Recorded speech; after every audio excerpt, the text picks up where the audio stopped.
दिन में तू ना हो वो दिन ही नहीं, जिस जीवन में तू ना वो जीवन नहीं। फिलिपियों की पत्री 3 अध्याय का 13 और 14वां वचन। हे भाइयों, मेरी भावना ये नहीं कि मैं पकड़ चुका हूं, परंतु केवल ये एक काम करता हूं कि जो बातें पीछे रह गई है उनको भूलकर आगे की बातें की ओर बढ़ता हुआ निशाने की ओर दौड़ा चला जाता हूं, ताकि वह इनाम पाऊं जिसके लिए परमेश्वर ने मुझे मसीह यीशु में ऊपर बुलाया है।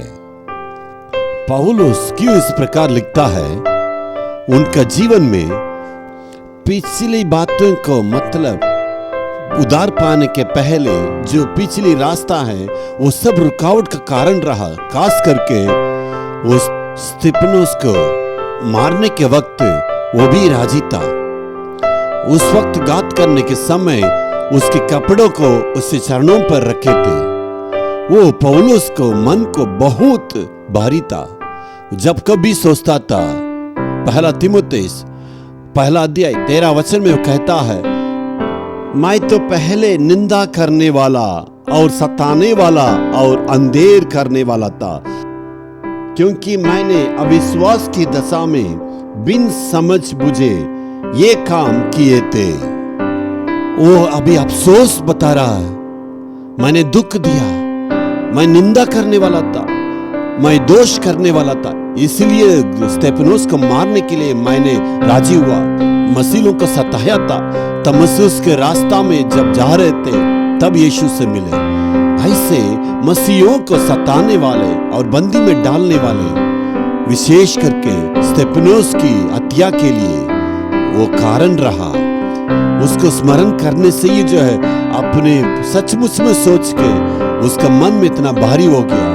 तब वो कहता है, मैं पिछले की बातों को भूल के वो फिर से हमारे जीवन में आने के लिए अनुमति नहीं देना है। इसीलिए इब्रानियों 12 की 1 में जो दबाने वाले पापों को दूर करना, जो दबाता सताता है, जो भी छोड़ दिए थे वो फिर से हमें गिराने के लिए आ सकता है, हमारे दौड़ को रोक सकता है, पीछे खींच सकता है। इसीलिए हमारे पाप की क्षमा की निश्चयता की आवश्यकता है। प्रभु कहता है, आपसे देख के कहता है, आपको प्रभु ने क्षमा किया है, अपनी निश्चयता को रखिएगा, दौड़ आसान से हो सकता है।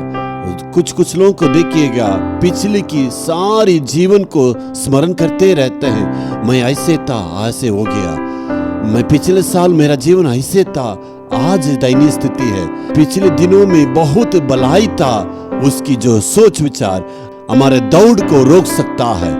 इसलिए इस प्रकार की बातें हमारे दौड़ को रोकने के लिए अनुमति नहीं देना है। किसी भी परिस्थिति में कुछ रहे न रहे, प्रभु यीशु ही पर्याप्त है, ऐसे कहना। Hallelujah, hallelujah.